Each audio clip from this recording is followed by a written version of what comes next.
Hello, everybody. Welcome to another episode of the Comic Source podcast. It's another Fireside Chat celebrating 12 days, counting down to Christmas. Returning creator, one of my favorites, joining us to celebrate the holiday season, Tom King. Hey, it's great to have you on, man. An absolute pleasure, man. How's everything? How's life? Good, good. Busy celebrating the holiday season, doing these Fireside Chats, talking to some of my favorite people. How about you? How's things over in the King household?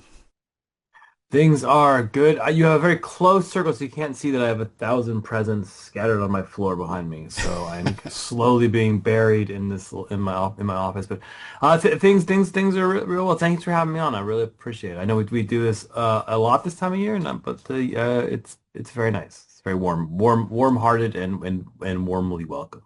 Yeah, I mean, I know how much Christmas means to you and your family, so it's always great to celebrate with a fellow Christmas stan.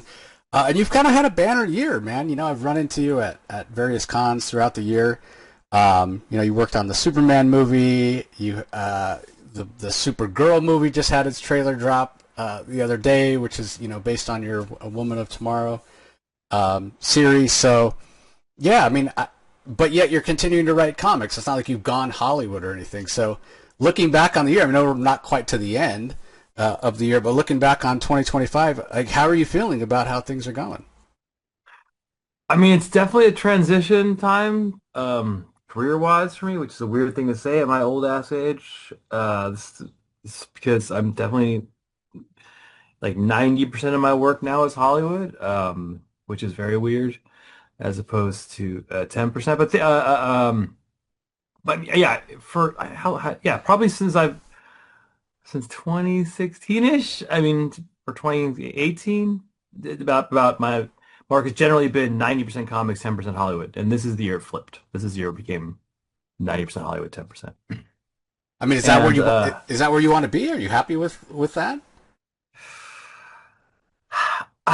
man, you and my wife and my therapist are asking the same questions, and I appreciate all of you for your patience in me not knowing the right answers. Am I happy with it? I'm loving the new challenges. I'm a person who loves doing new things.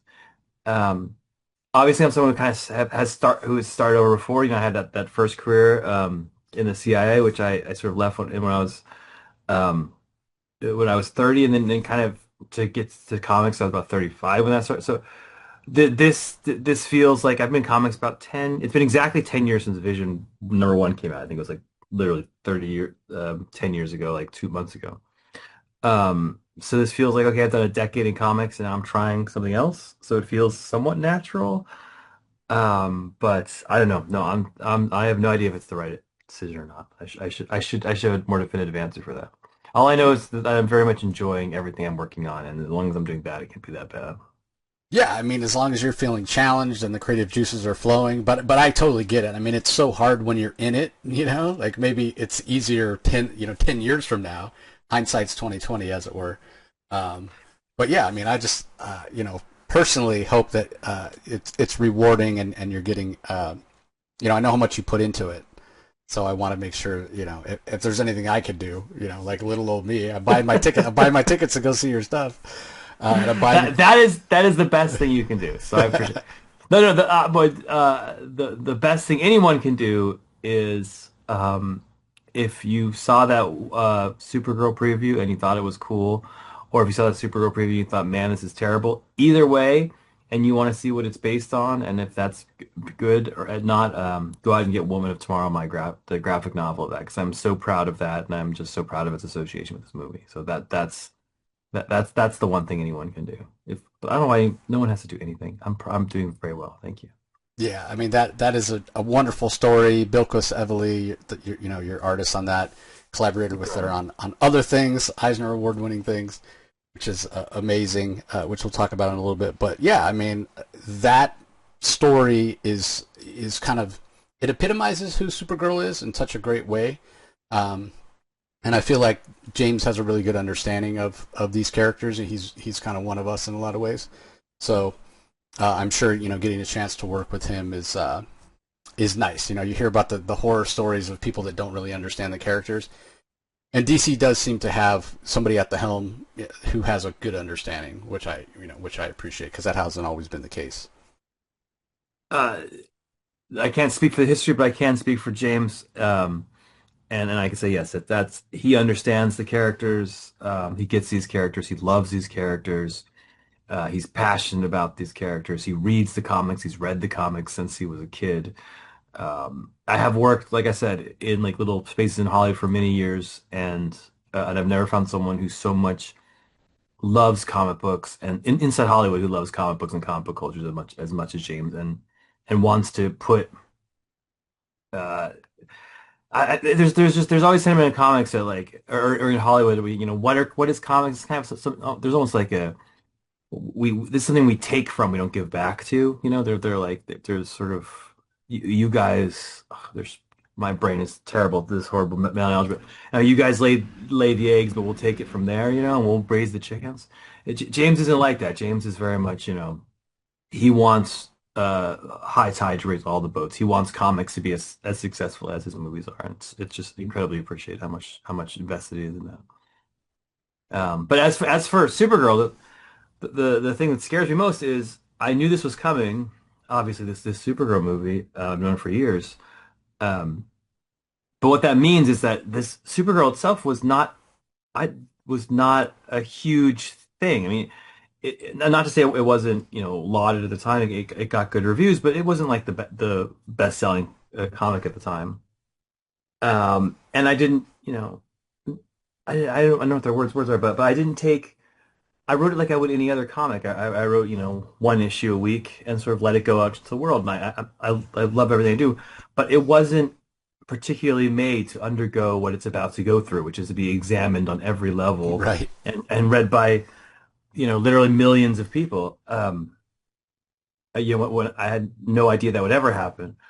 And so going back and looking at it and being like, oh my God, I'm about to have something I wrote that's going to be examined sort of panel by panel, um, issue by issue. I hope it's good. Yeah, yeah. I get and that. Yeah, daunting for sure. yes, and I can't change. I can't be like, oh no, let me go back and oh, I forgot to spell check it. Fudge. Um, uh, but the good news is I think it can stand up to that scrutiny. Like I love this book. I mean, obviously it's all elevated by the work that Bilquis and Matthias Lopez did on the art, and what Clayton did on the like. It's just beyond their. I mean, those that book just sings with their heart and soul, which very much helps. But as for the writing, as for the stuff, I do think it can hold up to that scrutiny, and it's a book that you can read if you've never read a comic before, and you can read if you've read a billion comics, which is not something I always do. So I'm super proud that this is just the Christmas miracle. This is that they chose this one, and this one's ready to go. Yeah, and again, the trailer from what I've seen has gotten great reactions, and similar to your Up in the Sky Superman story, where you're really boiling down the character to what makes her tick, what is kind of the essential quality of the character, which is this hopefulness, in that Tom King way of hopefulness, but also just her willingness to go the extra mile for somebody, walk through fire for somebody that she barely knows. This compassion to the character, which is what I really love. So I have it up on the screen, everybody. The cover of issue 1. It's the Look same, at that brilliant cover. Wow. yeah, same cover that's And on the trade. So yeah, and now that sword is in a movie. My God. yeah, yeah. Which I also, remember her turning in those designs and us picking like between three options, and like now it's that. It's yeah, crazy. yeah. Now it's about to be seen, as you said, worldwide. Um, Lobo being added, who wasn't in the book, but am I remembering correctly that originally you were thinking you were going to put Lobo in when you were writing it, and then didn't, Yeah, but now he's in the film? just by the bizarre happenstance. I remember when James first told me that it was that Lobo would be in the movie, and me, my jaw dropped. Me like, well, do you know he was actually supposed to be in the book? And I started sharing this moment of bizarre kismet. Um, I originally had pitched the book to my brilliant editors, Brittany Holzer and Jamie Rich, as obviously it's a Western kind of book. Like it very much was meant. this is going to be lost as we sort of go. It becomes its own thing, but it was meant at the time to be a companion book to Superman Up in the Sky, which, as you said, is a very simple story, a very like a western, like a travel story, and it's almost just the reverse of that. That's a western where like movies like The Searchers, where someone's going through to rescue a good little girl at the end, and then this is a western where someone's going through to get revenge, going through with a girl to get revenge. They're very parallel stories, and they're very simple. They're all based on sort of that Odyssey kind of concept of someone going on a journey and encountering obstacles along the way that sort of reveal their own character as they go. With the oldest kind of storytelling and my favorite kind of storytelling, to be frankly honest. And uh, and then when I first pitched it as that idea, it was going to be about, like it is. It was about a naive and an old grizzled veteran on this journey. And then when I pitched it originally, it was Lobo as the grizzled veteran and Supergirl as the naive, Mm. which in retrospect seems very natural. And I pitched it, and Brittany, the editors, Brittany and Jamie. I think it was Brittany who said it, but it might have been Jamie. Was like, no, no. What if it was Supergirl as the old grizzled veteran instead of Lobo, and then you could whoever you want to be the naive, uh, and that unlocked the entire thing for me. Like that was the pitch was very light and nothing, but as soon as they said that, it sort of combined with this idea that I had taken a little bit from the Steve Orlando had taken me, that sort of Supergirl had been through something, that she'd sort of gone through this trauma, and that's what made her different than Superman. Was her experience, was that she had felt pain, and it changed her personality and turned her into something that wasn't quite what Clark is. And the idea that made her into the grizzled veteran, and that she could go with a naive and show them around. That just twisted everything and made the story possible, and something that I could just see the entire thing unfold in front of my eyes. So, yeah, but the original pitch was Lobo and Supergirl, and it's so bizarre, just by utter coincidence, that Lobo ends up in this movie. Yeah, Played by we only got a brief glimpse of him in the trailer, but people are super excited. But talking about that trauma that she's been through, in a way, she's almost more heroic than Clark, being that she has gone through and she has those memories of Krypton, as opposed to him, who certainly is this sort of moral compass. But in a way, it's almost easier for him to be heroic because he doesn't have that baggage that she carries around, and that's what this story is. Everybody, it's about her that it's been through that trauma and carries that baggage, and yet still chooses, to be hopeful, be compassionate, and what have you. So, I imagine that you can't talk about story specifics for the Supergirl movie, but I gotta imagine that that's kind of the tone that that we want. Obviously, it needs to be entertaining and accessible and action packed and what have you. But we talk about getting to the core of the character and making sure that that her heroism comes through. I mean, I can only talk to the graphic novel, and that stuff's all in there. Everything you said, except for the fact that I would never say anyone's more of a hero than Superman, who's my favorite Yeah, fair, superhero of all time. fair enough. But yeah, that's baked into this story, and that's what that story is about. It's the origin of it. It's the idea that Superman landed on this planet as a baby. He has no memory of Krypton, where Supergirl, and this was from Steve, I called Steve Orlando, who had been working on the book, and Steve and I had this conversation. I was like, I don't understand. These characters seem very similar to me. Um, they're both sort of, Boy Scout and Girl Scout kind of, going through the well. And I say that someone who loves the Boy Scout Superman, and he's like, no, no, there is a difference, and the difference is that she was born on Krypton and she was raised there, and it happened when she was a teenager, and that when Krypton died, her world died, her family died. And then if you go back to the real origin story, which I tell, sort of the original story, which is all sorts of fucked up in a Silver Age wonderful way, of her, being broken off into this planet, and then that planet turning into kryptonite, which killed everyone on the planet, and then building a shield to stop that, and that shield breaking. It's like she got to see it all die 3 times, Yeah. which is completely different than just arriving on a planet, being raised, in the famous Grant Morrison, raised by kindly parents. Like she lands on Earth having gone through incredible trauma, and knowing the world that she was gone from is gone forever.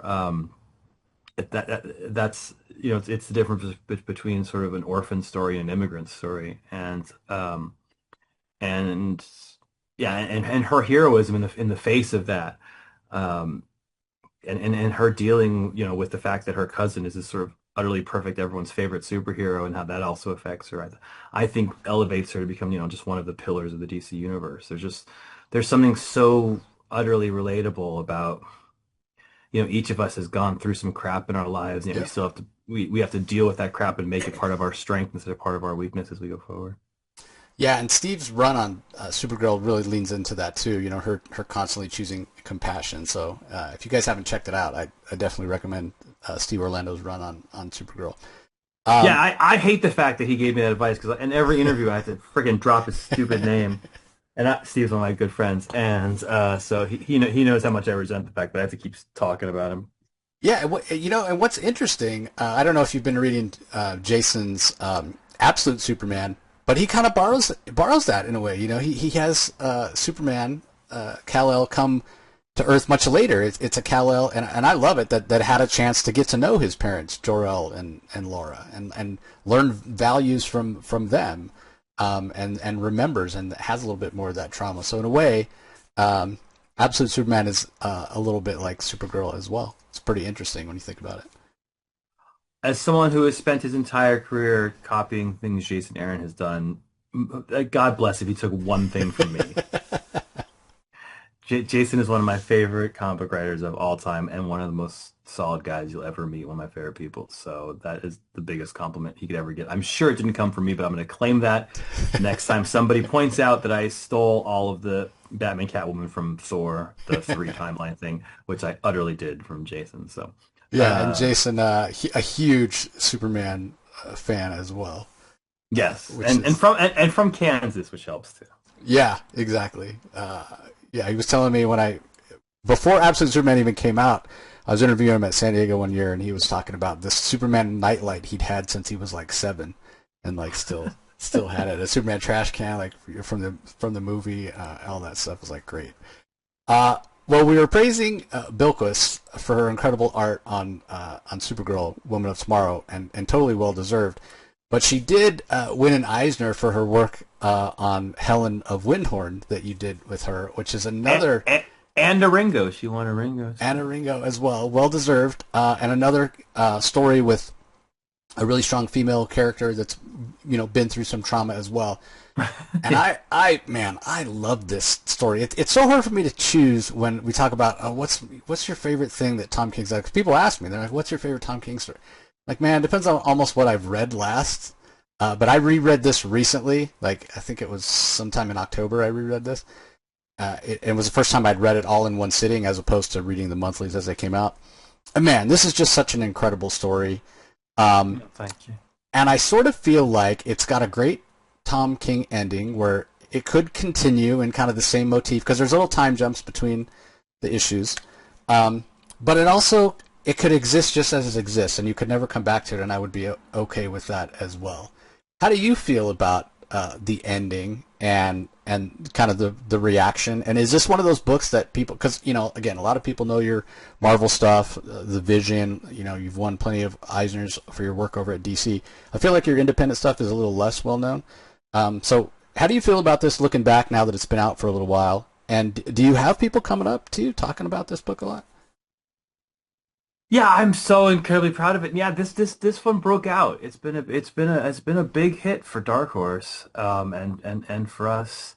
Um, and I still as not look. I love the story. I think the story is good, I mean, this is such an art book. This is Bilquis just elevating to another level. I mean, I think her Supergirl art is impeccable, and this is even beyond that.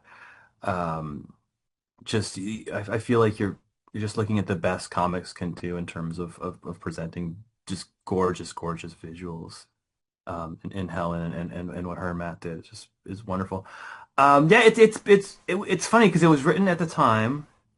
Again, this is like during the pandemic. It was a long time ago because I wrote this literally right after I finished Supergirl. Like almost like I think there was I did because back then I was writing books all at once instead of Mm-hmm. here Yep. and there. So I did Human Target and Supergirl were back to back, which is crazy. If I could find out what Wheaties I was eating when I wrote those two books, during whatever that like 4-month period was at the height of the pandemic. Maybe it's because I was stuck at home and couldn't leave the house. Maybe. Uh, and then I think I wrote Killing Time, and then this was the next one. So this was right after Supergirl. And the idea was to create a book that was a complete. Sometimes you take a risk on something and it completely doesn't pay off. Lord knows I've done that many times in my life. Supergirl was kind of spreading. I was like, I want to write something. If you like Supergirl, here's something else. So it was meant to be a companion book to Supergirl, and they have a lot in common. Like you said, they have a young female protagonist. They're both told from the perspective of a third person narrator who has a very distinct voice. In Supergirl, it's Ruthie who has that kind of this huge vocabulary cowboy voice, and in Helen it's Lilith who's like this very school marm kind of voice, old Hmm. school British school marm kind of voice, um, and they're both about women who have sort of women who have lost their fathers and having to deal with that. So that there's a ton of parents, and it was all on purpose because the idea was always like, if you like Supergirl, you could pick this up next, to give you sort of a place to go. And that's a big risk because who knows if Supergirl could just fade into. So now, like 5 years later, that Supergirl's become this big phenomenon, and to have an independent book, I was like, hey, look, there's another thing. Yeah. It's a wonderful risk, and it's all due to Bilquis's work on it. But yes, it was always intended to be the first chapter of a story. That's why it ends the way it does end. There are so many questions that are not answered. What's the other world? What happened to her father? How did it? There's like a ton of strings that I did not pick up because I thought this would be chapter one. But and this is no secret. I think you can see it on every page. It took Bilquis 3 years to draw this book Hmm.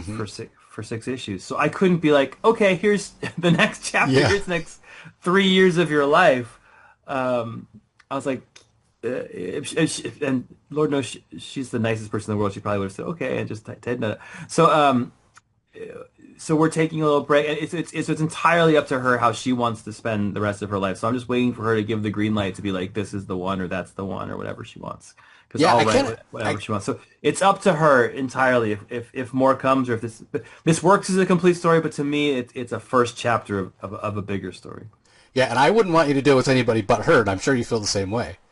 Oh no, I wouldn't. I wouldn't do it with Yeah. anybody but her. Yeah, no, there would not be it's not even an option. Yeah, and again, I mean, I think part of the reason that the art sings so well is because it touches on so many different genres, right? Like when we first meet Helen, and she's, when Lilith has to go find her, and it's almost like this old, old West thing. She's in this like little podunk jail, but then she gets to the gothic, Wyndhorn Manor. But then you have the fantasy of the other world, and throughout it all, there's so much emotion in this book, and she kills it with the body language, with the facial expressions, with the fantastical monsters, like. And then you shift to, the other thing I love about it is that it does have these kind of two different time periods, almost three really, because you have Lilith recounting the story, then you have kind of the future with the tapes and what have you, or maybe that's, think of it as the present day, and then you have the past, 20s and 30s when it was taking place. All these Yeah. different time periods, and there's a subtle shift in her art style as well. So, I mean, so well deserving of winning these awards because, like you said, she killed it on every page. It, I couldn't be more proud of just how utterly gorgeous. I this I say this, and no, please know as I say it that like that Clayman and Mitch Gerrits and Doc Sheen are like literally my best friends that I talk to every single day of my life, and so they're going to kill me for saying it, and I think they're at the utter pinnacle of comic book art. When I got done with an issue of that, I think it was issue 5. I wrote her a note. I've never written this before in any comic book art. Where I said, I think this is the most beautiful comic I've ever worked on in all the hundreds of comics I've ever done. I was like, this might just be number one. Um, and that's really tough because I've worked with Greg Smallwood, who I think might be the Yeah. best artist in comics. Whose name is not Mitch or Clay or Doc. I have to caveat this so they don't kill me. Mitch is obviously like my brother, so it's like not even the question. Uh, and so yeah, I'm astounded by the art and the emotion and the world building. It's a very bizarre concept.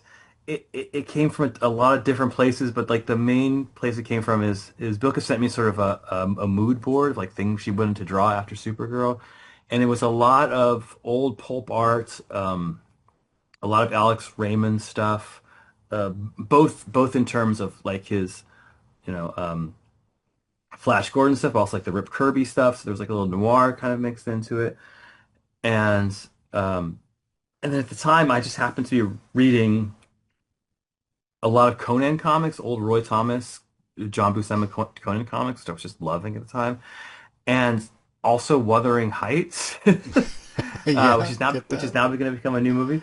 And it was very much a chocolate and peanut butter moment. I was like, what if Wuthering Heights met Conan? And I was like, and I remember explaining it to my children. They're like, Dad, that's the dumbest. Nobody's gonna. I was like, no, in my head it works. It works. I swear to God. It's I was like, I'm gonna write a gothic romance that's really uh, about a woman finding a Conan-like land. They're like, that's just insane. Yeah, and it did. Like it just sings. I mean, because it definitely starts out as feeling very very gothic, very Wuthering Heights, and then you get those last few pages of the first issue that flips everything, and then from there, it's just amazing flipping between the two different worlds. So yeah, it definitely works on all of those levels, and it's amazing. So check it out, everybody. The trade is out. You go hunt down the single issues if you want. And you mentioned Greg Smallwood, and you know we've talked last time you were on about how incredible Human Target is, but I do want to shout out everybody that as Tom and I are recording this, because it's going to be a few days before it comes out, the collection, the hardcover of Human Target is coming out tomorrow as we're recording this on the 16th. The hardcover comes out on the 17th. So if you haven't checked it out, you owe it to yourself to go and check it out. That incredible artwork from Greg Smallwood and the awesome story, basically Christopher Chance, Human Target, having to solve his own murder. That story definitely holds up. And again, it's like one of my favorites. It's so hard to choose when it comes to your work, Tom, about what is what is my favorite Tom King work.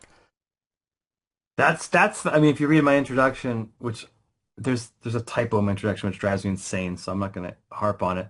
Um, but if you read my introduction, you'll see me talk about this, and that goes back to your first question you asked me if I'm happy in doing this Hollywood stuff and comic book stuff.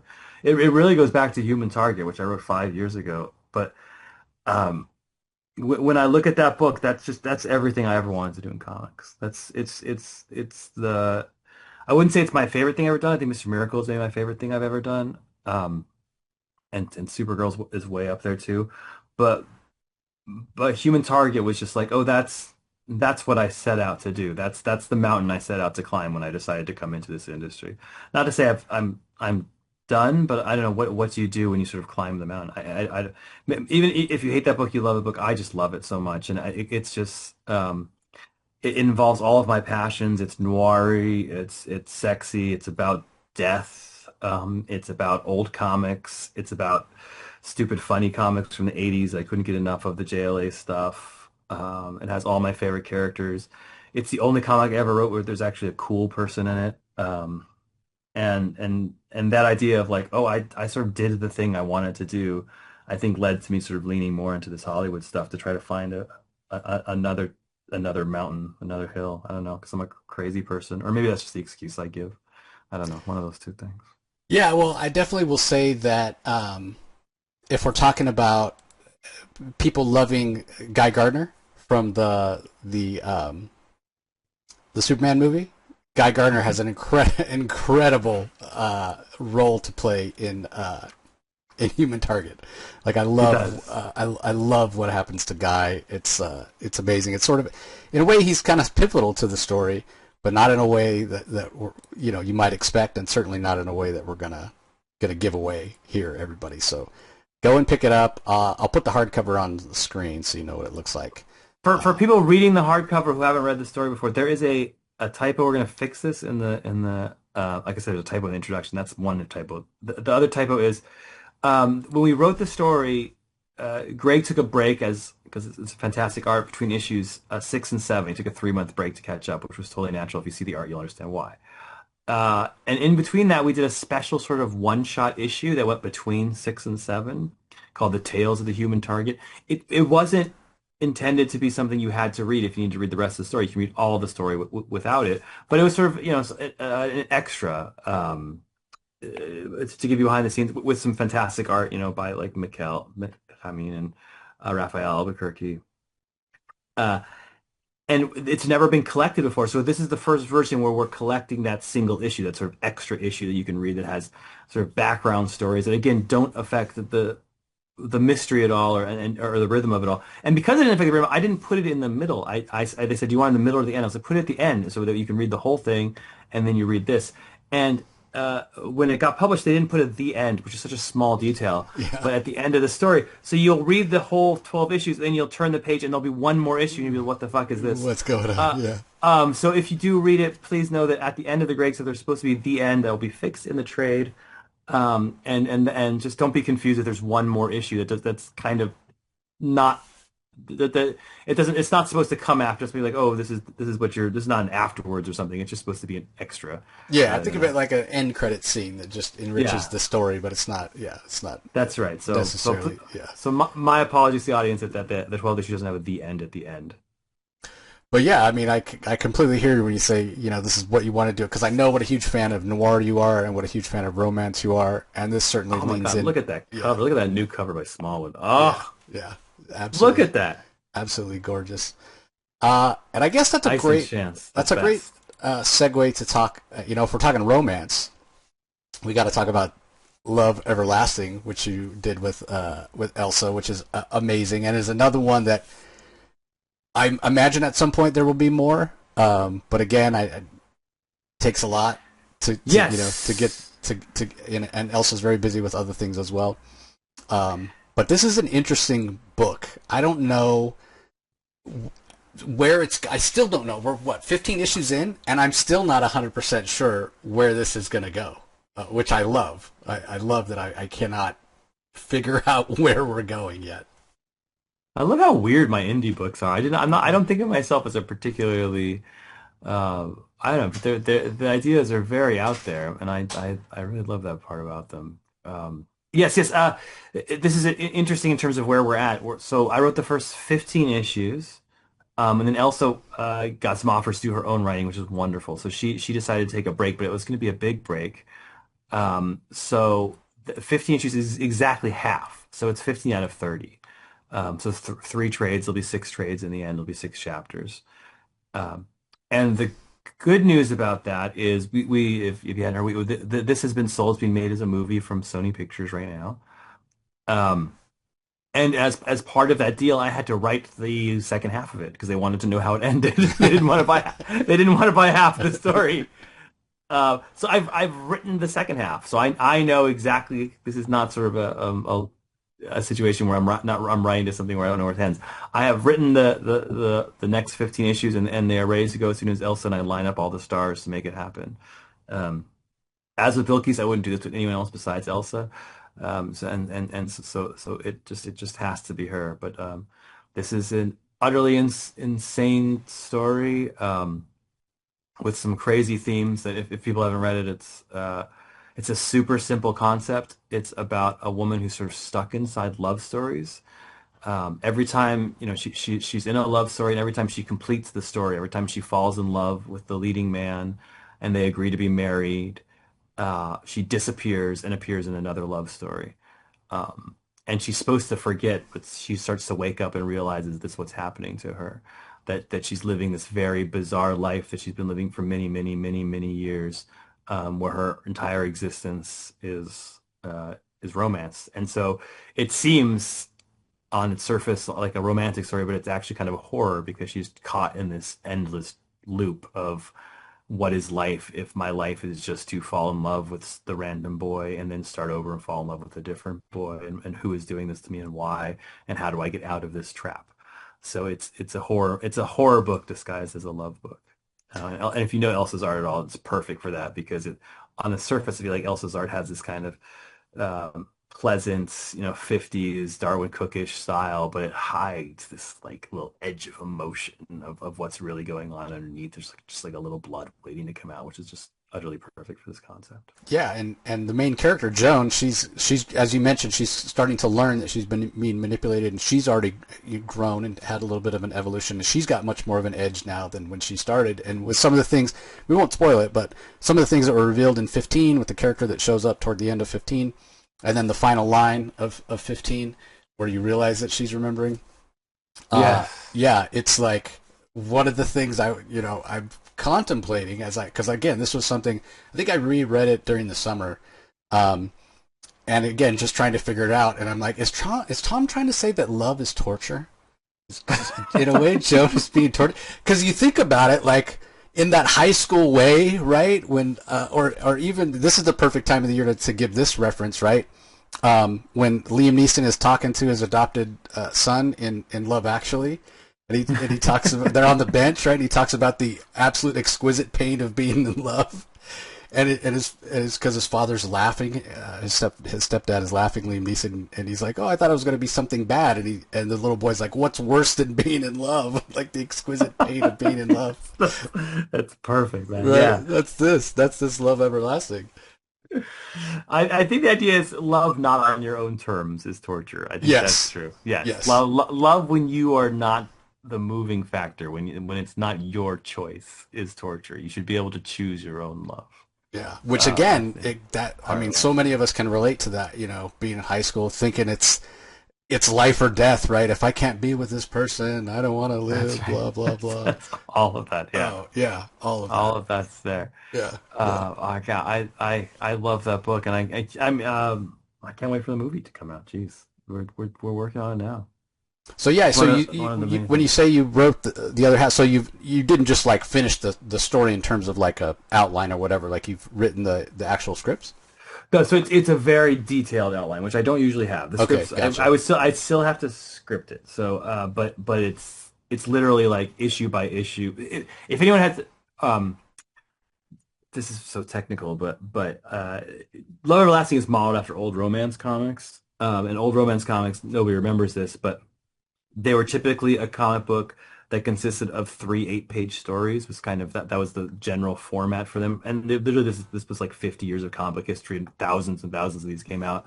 But in general, the average was each one was three 8-page stories where a woman would, as happens to Joan, encounter a problem on page one of what's between her and her boyfriend. Maybe her sister's in love with the same boy. Maybe she's a nurse and then the boy's injured, whatever it is.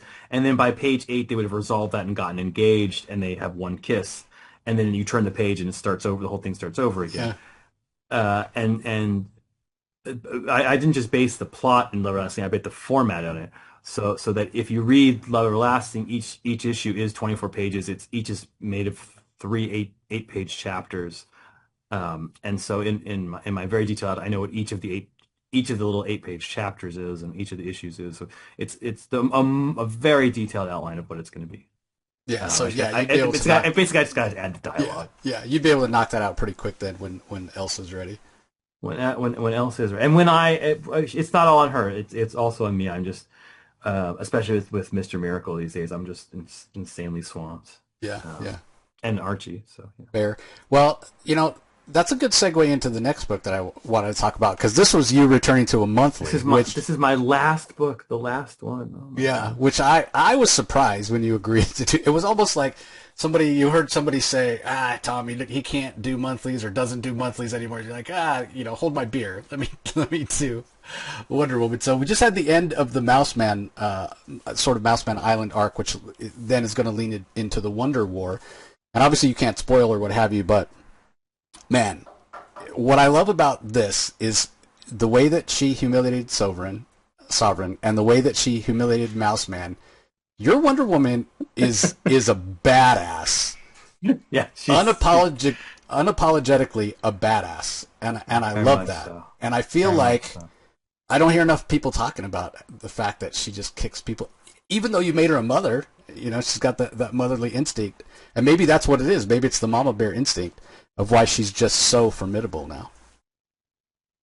It was funny at the end of I will spoil some of the Mouseman. Like we got to this point where when you're writing you get to these sort of crossroads where you can go this way or that way, and you're like, what am I going to do? What's the character going to do? And we had this point where where Mouseman basically had captured her child, he captured Lizzie, and was throwing this in her face, being like, "I have Lizzie, now you're fucked. Like I, I'm in charge of you. I will hurt your child unless you do what I say." And I was literally sitting there being like, okay, so I was like, should I flash forward 3 months and she's been working for him for 3 months and is rebelling? Should she, freak out and run? Should she? I was debating all of these like different options. Like maybe I could go fast forward for 5 years and Mouseman controls her. We could do a whole thing. And I was like, this and that. And I was like, how is she going to react? And I kept going through. I was like, there's something wrong. I don't like any of these. Like, what is the thing she does? And I was like, wait, she's going to say that, and then he's going to say that he's going to make that threat to her. What was Wonder Woman doing? I was like, Wonder Woman's going to beat the shit out of him. Yes, exactly. Like, Wonder Woman is not going to negotiate. She's not going to be like, let's talk about this. She's going to be like, no, fuck. She's going to be like, no, I'm not accepting that as a thing. And she just crowns this guy. And I was like, yes, that's the story I want to tell. The one where he's like, haha, I have you. Let's negotiate. And she's like, I'm not negotiating with you. You just did something horrible and you're going to go down for it. And yeah, that's the kind of Wonder Woman I'm writing. The one who's not negotiating. Yeah. Yeah. As much as she's a symbol of love and compassion and all that stuff still. Yeah. She's as you said, a badass. She's not taken. Yeah, I mean, yeah, she's compassionate and to a point, but I mean, yeah, he got exactly what he deserved. I mean, because what a despicable character he is. So yeah, I feel like he got off easy in a way. Because when we reviewed with mice, he's a horrible person. Yeah, well, and when we reviewed the previous issue, we debated. I was like, is he actually dead? I don't think he's actually dead. Whatever. And then we see in the issue that just came out that he survived. He's in the hospital. What have you? But yeah, it was cathartic because he is such a terrible character. As a reader, for me to watch her just throw him through wall after wall after wall, I was like, yes, you're getting exactly what you deserve, Mouse Man. You absolute bastard. Yeah, it was great. It's great. Sometimes it's great to get that, because so many times these villains that deserve a comeuppance, kind of slip away. We know they're going to return to fight another day. Like Joker's one like that, where he never really pays for what he's done. So it was great to see Mouse Man really pay for what he did. It was fantastic. Yeah, I had that in my arsenal for a long time, the idea that someone fires a bullet at her and she bounces it back into them.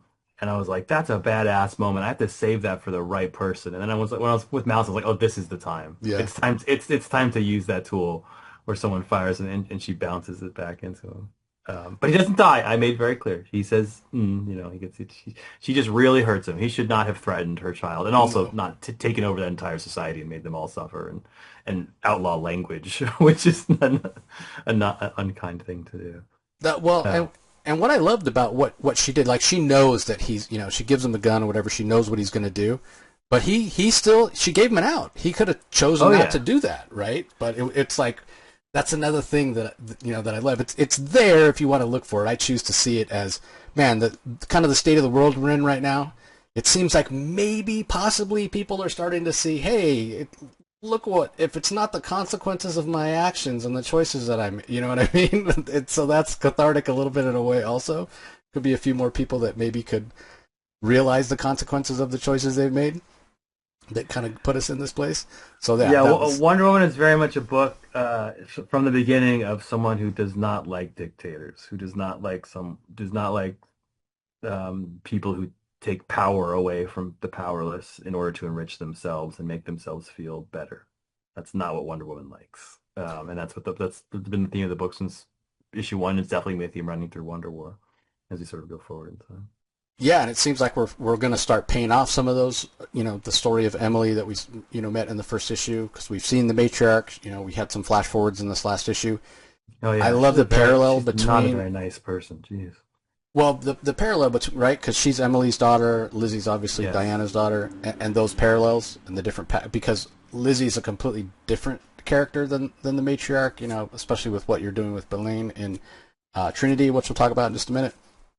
But the Matriarch, she seems a badass in her own way. Like she seems like she's going to be a real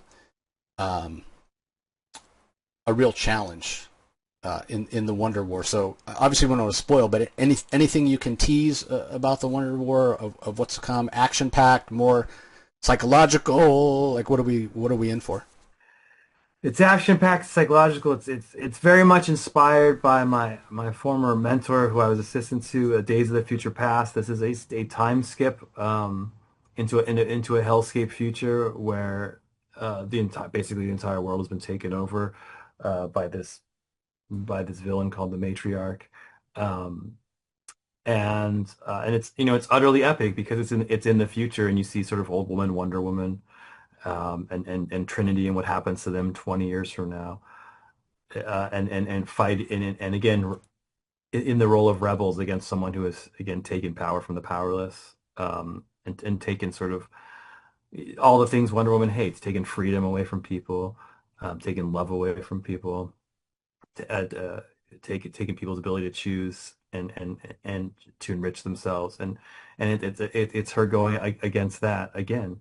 Um, and what can I the idea from day one was to give Wonder Woman, a Lex Luthor-esque bad guy, Mm, someone on that level. Obviously, she has Cheetah, but her relationship with Cheetah is very complicated, as right. I've hinted in my book, and it's not um, as black and white as Lex and Superman is one of the reasons I love that, or as black and white as Joker and Batman are. And I wanted to give her someone as formidable as that to be the anti Wonder Woman, if you will.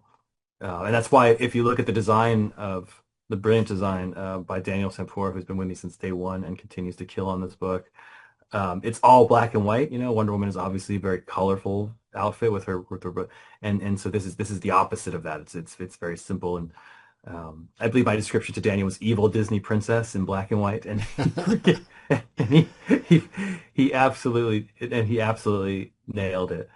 Um, and I don't know. I mean, yeah, there's just a ton of layers here. There's the layer you just said, like uh, um, her name is Lysa. Lysa and Lizzie are the two people. Their names sound alike.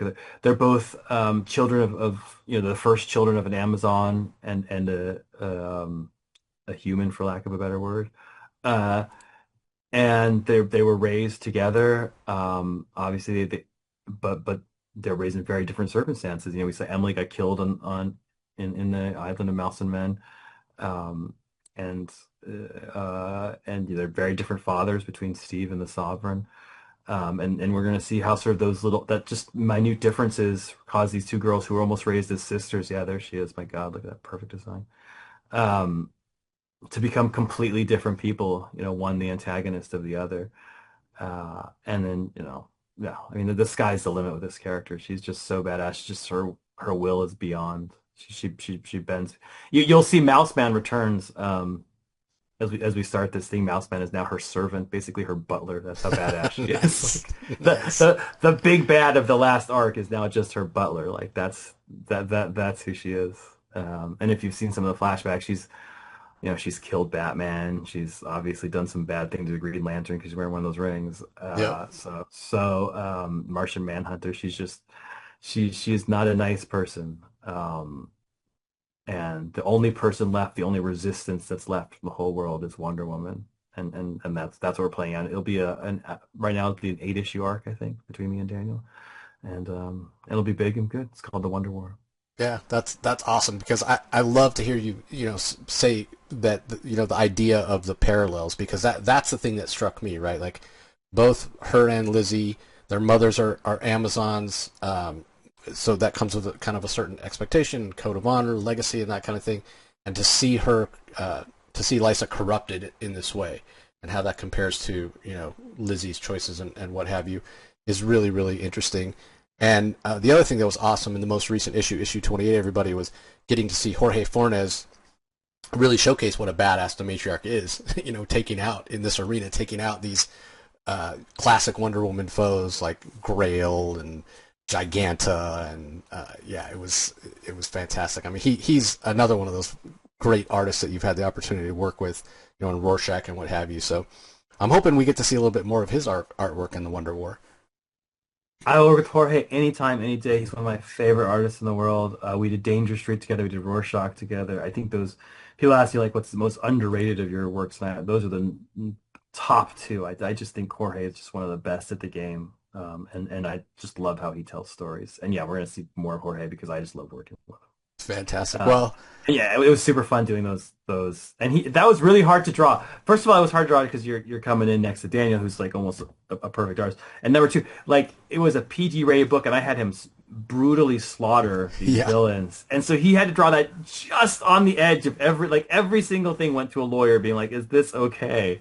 And so give him some credit for getting that past the censors. Yeah, I mean, perfect choice too for the artist to do that because a lot of the most brutal scenes are in silhouette, Yes, which that's yeah, Jorge's art is perfect for that. And yeah, Daniel. I mean, so smart.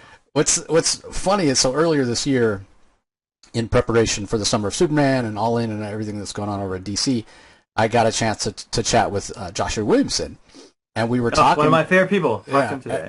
and we were talking about Daniel's work on that Justice League annual that he did with Scott Snyder Sure, back in the sure, day. sure. That Yeah. was the one that kind of put every.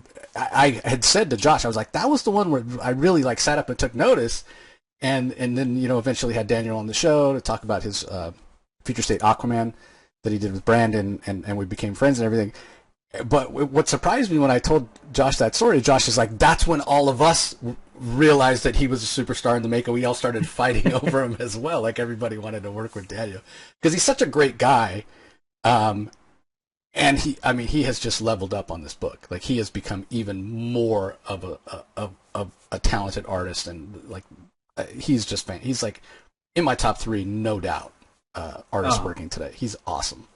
he is a joy to work with. He makes everything better. He's an incredible storyteller, and he's done so many comics. I mean, he's an a workhorse makes him sound like he's not the best at what he does because he is the best at what he does. But just it's one thing to be that talented, it's another thing to be delivering this much material, which is like old school sort of John Buscema kind of stuff. And I incredibly appreciate just how hard he works on this book and how he puts everything into it and tells such brilliant stories. I'm lucky to have him as a partner in this thing, and Wonder Woman would not be good without him. He's more than half of Yeah, and then if we want to talk about Trinity and how that book would be a completely different book if it wasn't for Belen Ortega it. and Oh the my God, the Corgis, best, the best. which is I love the story. So if you don't know The final everybody, issue hasn't come out yet, right? Like it's no, still no, on? final issue comes out on Christmas Eve, December 24th. Oh wow, I forget. Oh my God. Yeah, I wrote it a while back, so I forget.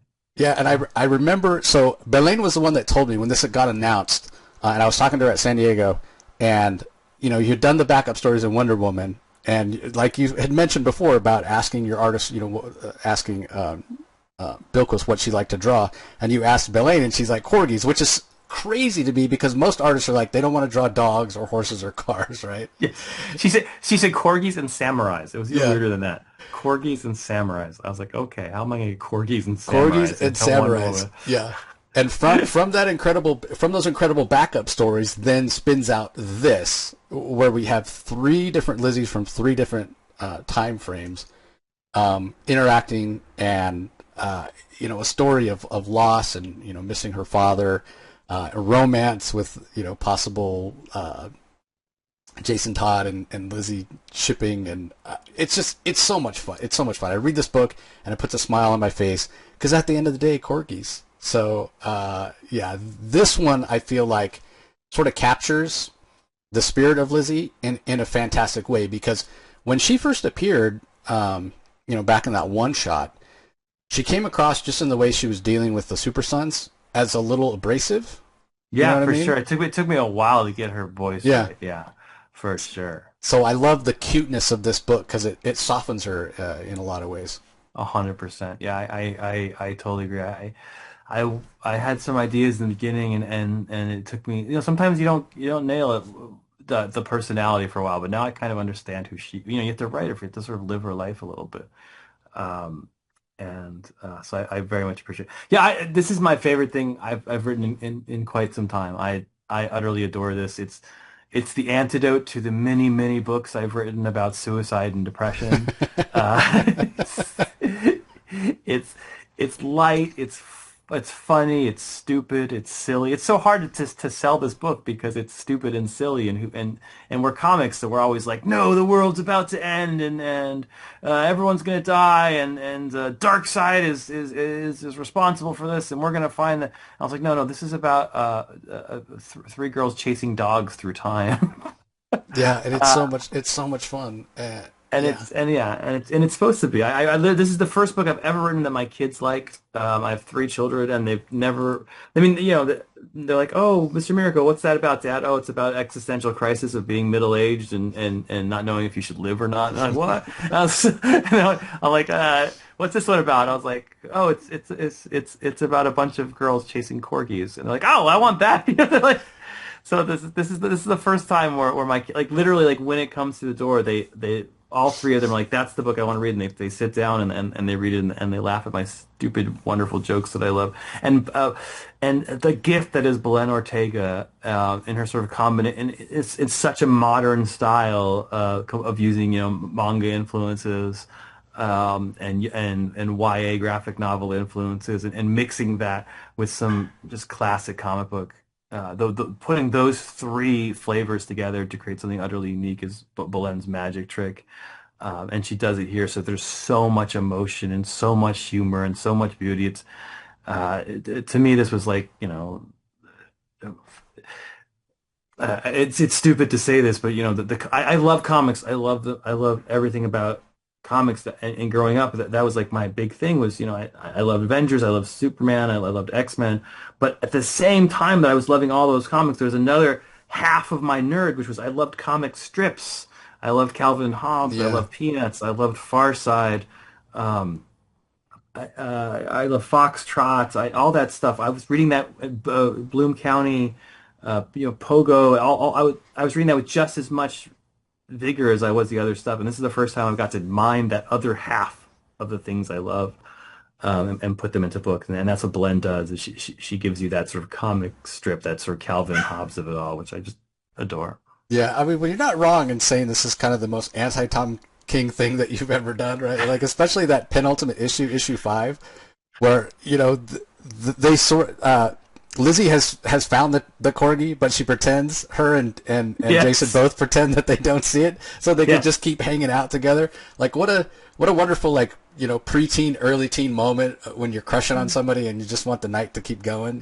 Like it's just perfect. And you having daughters that age, I'm sure informs that. I mean, my daughter's 14 now, and it's like, oh man, I know the dating. I mean, already the drama has started. I know the dating's coming, and it's like, I wish it was Yeah, as easy yeah. as in the pages of a comic. Yeah, my daughter's 15, so yeah, she's right there. All three Trinities are based on my daughter at various ages. Um, that that's very much, of course, that's where I found her. Eventually, finding the character, I just looked to my daughter. So yeah, she's very much Trinity at 6 and at 15 and at 19 as she is in this book. They're all Claire's.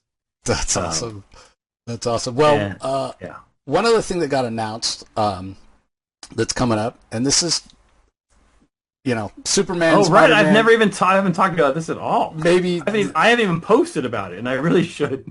Well, yeah. I mean, you're getting to work with Jim I Lee. love that cover. Look at that Yeah, cover. Dan Dan Mora. Mora. I think that's a Dan Mora cover. But Yeah, yeah, for getting to work sure. with Jim Lee, and no Oh my pressure, God. Oh my no God. pressure, Tom. But Superman is my favorite character, as he is yours. My favorite My character. wife is named Lois.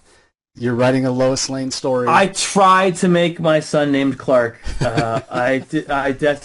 Clark King. It would have been so good. It sounds just like Clark Yeah, Kent. My yeah. wife would not go for Would it. not So his go name for is it. his name is Charlie after Charlie Brown. And then I got my daughter Claire. That's really close to Clark. That's as close as I That's could as get. close as you could get. Yeah. And then the problem is then I had another boy, and so I couldn't have to do Claire and Clark. We'd be confused our entire life. So I blew it on Claire. I didn't know another boy was coming. I sorry. What's your in for Lois? Who is she to you? Oh, she's Margot Kidder. I mean, no, that's she'll always be Margot Kidder to me. And I think she's wonderful in the new movies. But just that Superman. My favorite superhero movie is the middle third of the first Superman movie. That to me that movie is like there's like three movies in it. There's the weird Brando one, which is very interesting at the beginning with which the origin of Superman, kind of the science fiction part, and then there's the last part where he has to turn the world backwards, and it's kind of a big action movie. But in the middle, there's like a '70s, almost like a cop drama, Yeah. like that's so realistic and so. And to me, that's just the best superhero movie ever. Like all the characters are so, and you have to ignore, yeah, the poem and the flying, but all the characters are so adult and so realistic, and Lois is just utterly perfect there, doing four things at once, Can't spell. trying, yeah, can't spell, Mm. try, doing this, ignoring this, and quick, yeah, no, to me that just that scene of her in the newsroom and just maybe the best line in superhero movie history, like you've got me, who's Who's got you, got like you? that's Yeah. yeah, that's that to me that to me will forever and always be Lois, is that sort of Margot Kidder in that middle third of the first Superman movie. I love Yeah. it. She's such a perfect blend of uh, just that razor sharp wit. She's just an incredibly talented reporter, but Yeah. she's got her foibles, which make her inherently human. You know what I mean? Like if she was just a fantastic reporter, kind of know it all, then she would be off putting. You know what I mean? Yeah, no, I mean, obviously she's based like on like the old Hildy from His Girl Friday, Yeah. back in the Howard Hawks, like that idea of the fast talking reporter who has who's a little bit of a mess, just like Superman's a little bit of a mess himself, and that's kind of why they work together. I completely dig that. Yeah, she's in that sort of that old '40s kind of Barbara Stanwyck, Joan Bennett, like those kind of those characters who I obviously dig. That to me is Lois. She's got so much going on at once, and it's all piling on, and it's almost like she's stacking a Jenga pile. You never know when it's going to fall over, and never doesn't quite fall over, but it's definitely on the edge of about to go. And yeah, I absolutely love her. I've written that Lois before. You can find hints of her in Up in the Sky, obviously, and in that issue Clay and I did where Superman and Lois are together. Um, Yeah. On the and date. Yeah. yeah, and she's always writing the same story. Um, and so yeah, that's it. But this no offense to my writing, but this is my first time after 10 years of working with my friend. But yes, of course, Jim and I are friends. We've known each other for a while now. But I am also a 90s kid. I grew up on Jim Lee. Yeah. Like I bought all five copies of X and Y. He was like, no, Tom, there's only four copies. No, no, no. You bought four to keep in the bags, and you bought the fifth one to read. To read. Yeah. So yeah, so I bought all five, and and I so remember just the revolution that his art was as a kid, and following him through his years. And he's obviously anyone who's met him knows he's the smartest person maybe who's ever worked in the comic industry, just in terms of just pure freaking brain power. The guy is a goddamn genius, and and obviously one of the great storytellers of all time. Maybe I think there's a legit argument you can make that he's the GOAT artist. I mean that no offense to people I love like Kirby and Toth. Um, but nobody, I mean, you could say Jim Lee held the title of greatest artist of all time for like 30 years, which is just an unprecedented to be the number one for 30 years. I mean, Kirby was the number one for 30 years. That's crazy. And finally, after I've been begging to work with them all, I remember when Suicide Squad came out and Williams got him, and I remember when Tynan got him for that sort of DC Marvel project. I was like, well, and I'll never. This is my first time getting to work with Jim, and it's an utter joy. So the story, yes, the story will be focused on story, but mostly this is a chance for me to have Jim Lee come back to Marvel for the first time. Yeah. And so I want to show off what Jim Lee's Marvel is because I grew up on Jim Lee's Marvel. Jim Lee's Marvel is my comics, and that's what I want to put in here. So Jim approach you? Did you like? How did you even get involved? Because there's obviously the main story is the Superman, Spider-Man story, but there's other team ups, from others, and you're doing Lois along with Mary Jane Watson. But how did this come about? Marie Javins, who's the brilliant editor-in-chief of DC Comics, talk about one of the goats. I think she's going to go down as just in history books were written about what Marie did to this company and how she revived it and how she empowered her editors and her artists while never losing track of her vision of what the company could be. I mean, she's just the best. She contacted me, and I think it was funny because I think she was a little apologetic because she's like, we're doing this Marvel DC thing, and like everybody's calling her asking her, can I be? Because everybody wants to do that, right? Right. Everybody wants Yeah. to do that. And she's like, Tom, I can give you like 2 pages in the. I'm so busy. She's like, no, I have so much Mr. Miracle scripts to write. And then she's like, it's like, how about this? Like almost apologetically, I swear to God, this is true. She's like, how about in the Superman, Spider-Man thing? Do you want to do Jim Lee and you to do 8 pages? And I was like, oh my God, what? Yes. I don't know what it is, but yes, of course, that's the one I want. I don't want the short one, and I want the one where me and Jim are doing Spider-Man and Superman. And then she's like, "Oh yeah, well that's what we'll do." And then Jim and I had some back and forth because they're like, "Oh, the main, Dan Moore and Mark Waid are doing the main story, and that's Superman and Spider-Man. So you have to pick a different couple." I was like, "I have Jim Lee on this book. I'm not gonna have Jim Lee on this book and have him draw, I don't know, Carnage meets Toyman. Like, well, I'm not going to do that. Yeah. Yeah. Like he has to draw Superman. I'm going to write something where Jim Lee draws a Superman Spider-Man splash. I don't care what it is. That's happening.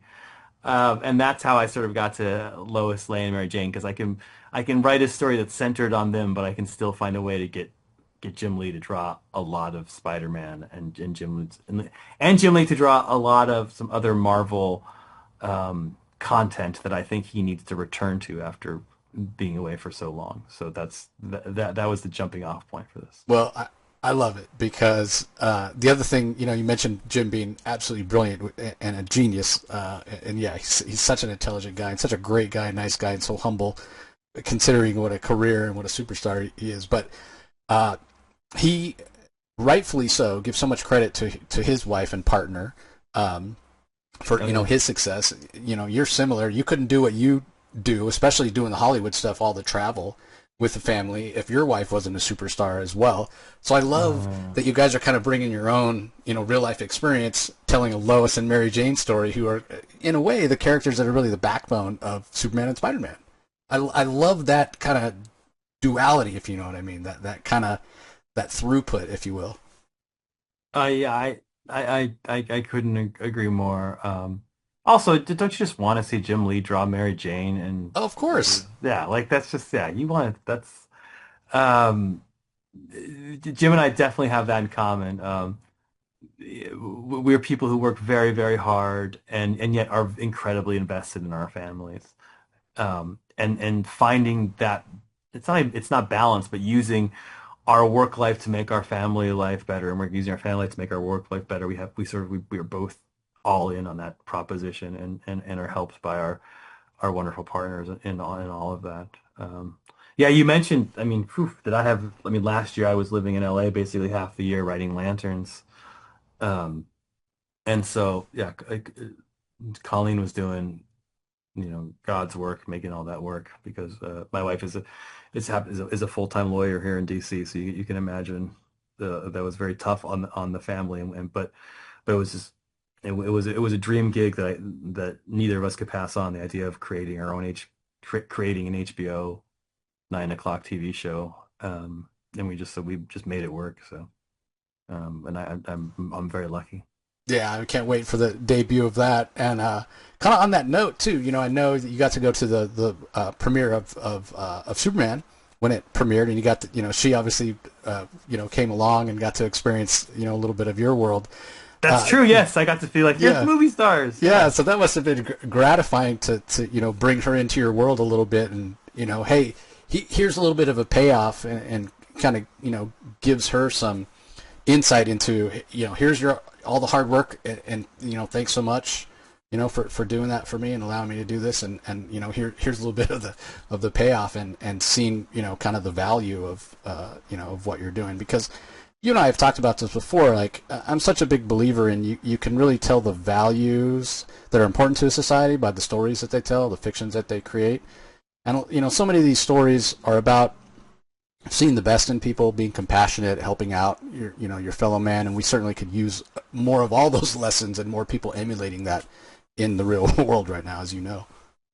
I mean, that's I have the approach right now of writing Wonder Woman and trying to get that lesson into all of this stuff. It's about beauty and compassion and just helping one another out. But yeah, I try to put that in all my work. Yeah, it's we're in choppy waters right now, um, and so like you said, it's the responsibility of storytellers um, to both tell the truth and provide a way out. So, but I try to do my small part in that.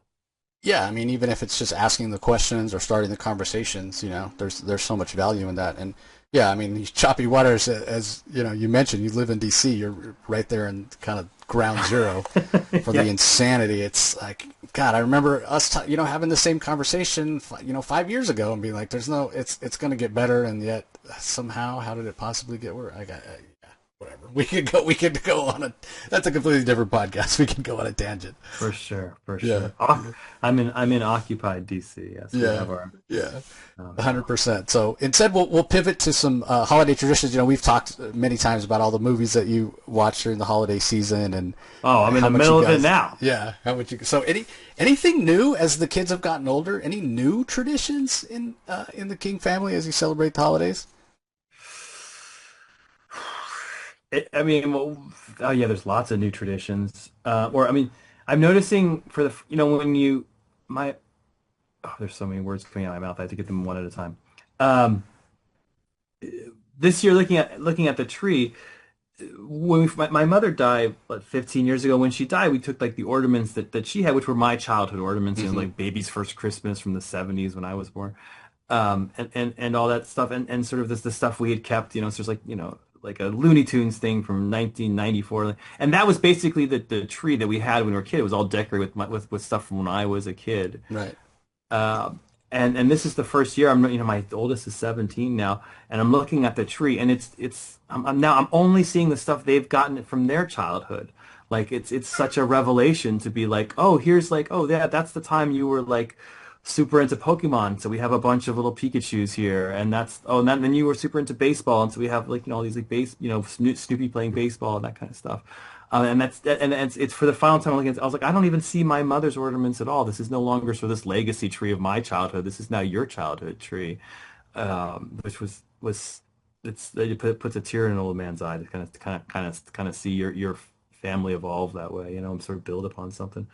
Um, I'll tell a tradition that's in the King household is disasters. My wife and I have Christmas disasters every year.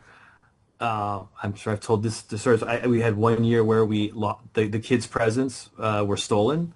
We actually had 2 years where that happened. But one year we found out on Christmas Eve that we did not have the kids' presents. We went in the closet to get them and they weren't there. We think they were probably stolen out of the back of the car. We weren't looking. And it was literally Christmas Eve and we had no presents for the kids. And I went out on at 1 in the morning on December 24th, 25th, and went to 7-Eleven, any place that was possibly open in the DMV area, literally every single CVS in Maryland and Virginia, just being like, looking in the toy aisle, being like, okay, would they buy this stupid little 5 cent, and these just to make it up for my children. And if you have not driven around America at 1 a.m. on December 24th, I highly recommend it. It'll change your view of the world. Um, and then last year, our Christmas disaster was my wife and I have a terrible tradition that comes from being way too busy, but we enjoy it, where we wrap all of our three children, all of our gifts on the night, December 24th. The kids go to sleep, and we stay up till 3 in the morning just doing wrapping. We watch Christmas movies. We put Christmas movies on the TV while we wrap, and we laugh and we get everything together. And I say we, but my wife will tell you that she does the majority of the wrapping because I'm a horrible Of rapper. course. I'm on stocking duty. I could stuff a stocking like no other person, but she's the workhorse.